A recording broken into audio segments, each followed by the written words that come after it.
Bismillahirrahmanirrahim. Assalamualaikum warahmatullahi wabarakatuh.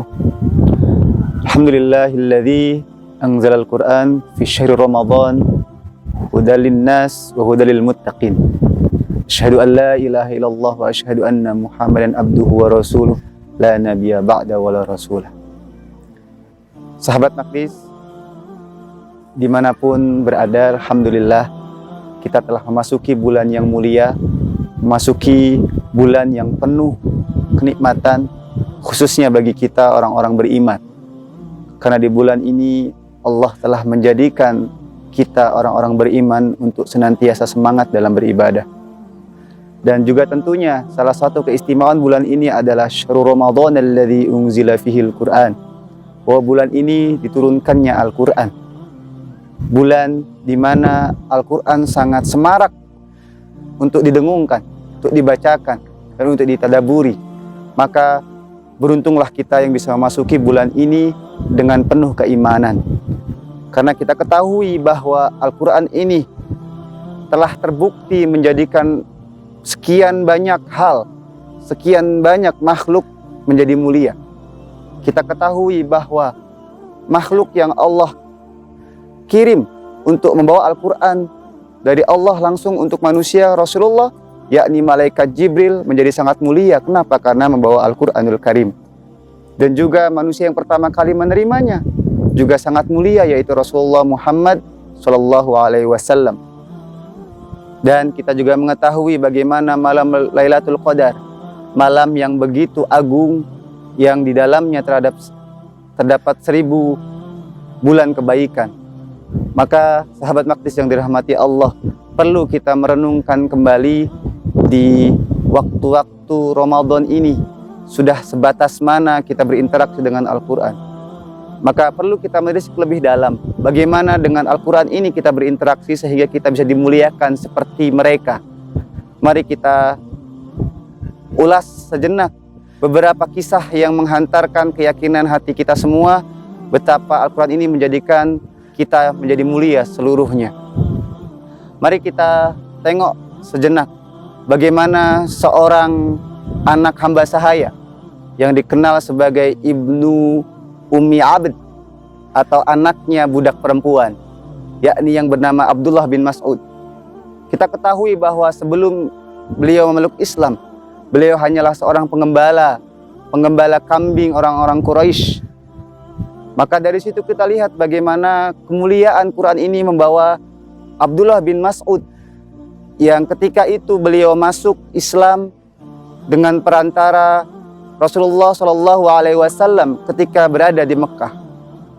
Maka setelah beliau masuk Islam, kita lihat bagaimana beliau dimuliakan dengan Al-Quran.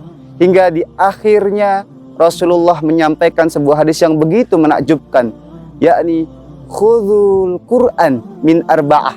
Ambillah Al-Quran dari 4 orang. Yang pertama adalah Abdullah bin Mas'ud. Yang pertama adalah beliau Abdullah bin Mas'ud, seorang anak hamba sahaya. Kemudian setelah memegang Al-Quran menjadi begitu mulianya beliau. Hingga saat ini kita mengenal beliau. Bahkan beliau dahulu disebut sebagai orang yang kecil betisnya, hingga menjadi bahan tertawaan para sahabat. Hingga muncullah sebuah hadis bahwa betis Abdullah bin Mas'ud lebih berat ketimbang gunung Uhud.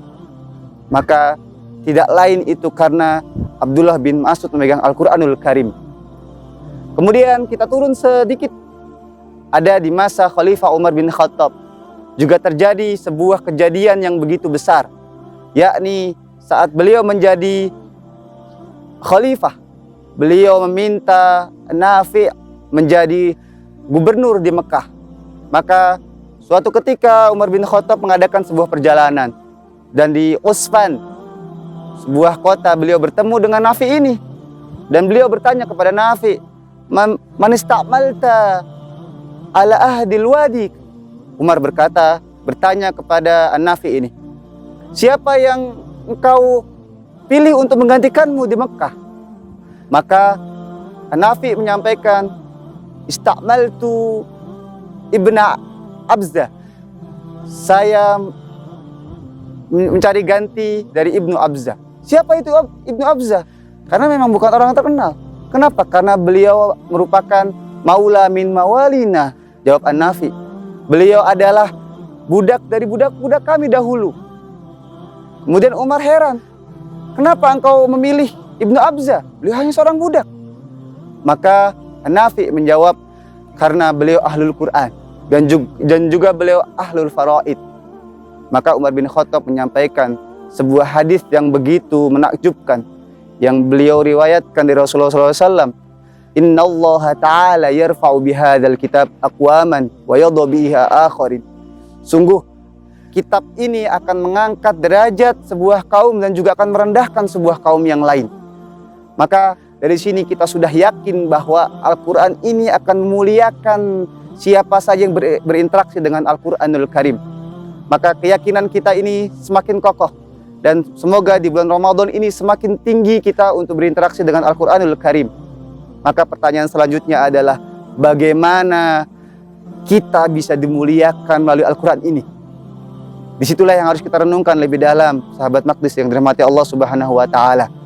Maka mari kita kutip hadis yang singkat dari Jundub bin Abdullah yang diriwayatkan oleh Ibnu Majah dan yang lainnya, bahwa beliau berkata, kunna ma'an Nabi sallallahu alaihi wasallam wa nahnu fityan hazawiratun. Bahwa Abdullah bin Jundub bin Abdullah pernah menyampaikan, dahulu kami bersama Rasulullah sallallahu alaihi wasallam wa nahnu fityan, dan kami dulu itu masih pemuda, masih muda, hazawirah, sepantaran. Fata'allamnal iman qabla an nata'allamal Qur'an. Maka konsepnya adalah fata'allamnal iman. Kami belajar iman terlebih dahulu. Qabla an nata'allamal Qur'an, sebelum kami belajar Al-Qur'an. Maka di sini konsep dasarnya yang disampaikan oleh Jundub bin Abdullah, yakni Jundub bin Abdullah dengan teman-temannya saat itu yang masih muda menyampaikan bahwa mereka diajarkan iman terlebih dahulu, baru kemudian belajar Al-Quranul Karim. Maka ketika summa ta'allamnal Quran, kemudian setelah kami belajar Al-Quran, fasdadna bihi imana, maka bertambahlah keimanan kami. Maka kita ketahui bahwa ketika setelah belajar iman dan setelah itu belajar Quran, maka akan bertambah imannya di situ. Maka kita dapatkan bahwa sebuah hadis yang menarik, bahwa generasi yang terbaik adalah generasi para sahabat dan beberapa di bawahnya. Itu karena interaksi Al-Quran yang tepat, yakni mendahulukan iman, kemudian belajar Al-Quran. Maka akan ada pertanyaan selanjutnya, bagaimana maksudnya dengan belajar iman terlebih dahulu, kemudian baru belajar Al-Quran? Maka di sini ada seorang syekh menyampaikan terkait dengan konsep ini, bahwa bukan maksudnya adalah kita meninggalkan Al-Quran kemudian iman terlebih dahulu. Kenapa? Karena Al-Quran juga bagian dari penanaman iman itu sendiri. Yakni ada Abu Yazid Al-Madani Al-Jazairi. Beliau menyampaikan bahwa setidaknya ada 4 konsep dari hal ini yang bisa kita petik. Yakni bukan kita meninggalkan Quran begitu saja, bukan. Tapi beriring. Kita juga mengajarkan belajar Quran seiring dengan penguatan iman kita. Maka poin pertama adalah menanamkan keimanan akan kedudukan Al-Quran dan bagaimana kita berinteraksi dengan Al-Quran. Yang kedua, seiring kita belajar Al-Quran perlu menanamkan bahwa kita harus menjadikan Quran ini panduan. Kita melaksanakan apa yang diperintahkan Al-Quran dan tentu tidak akan lepas dari yang namanya tadabbur Al-Quranul Karim.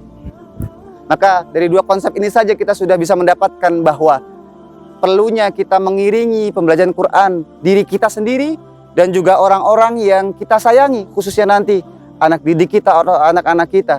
Seiring kita menyampaikan Al-Quran perlu dikuatkan keyakinan-keyakinan keimanan itu. Maka mudah-mudahan dari sini Quran bisa menjadikan kita mulia. Quran bisa menjadikan kedudukan kita lebih tinggi dibanding orang-orang yang lain, khususnya nanti di akhirat.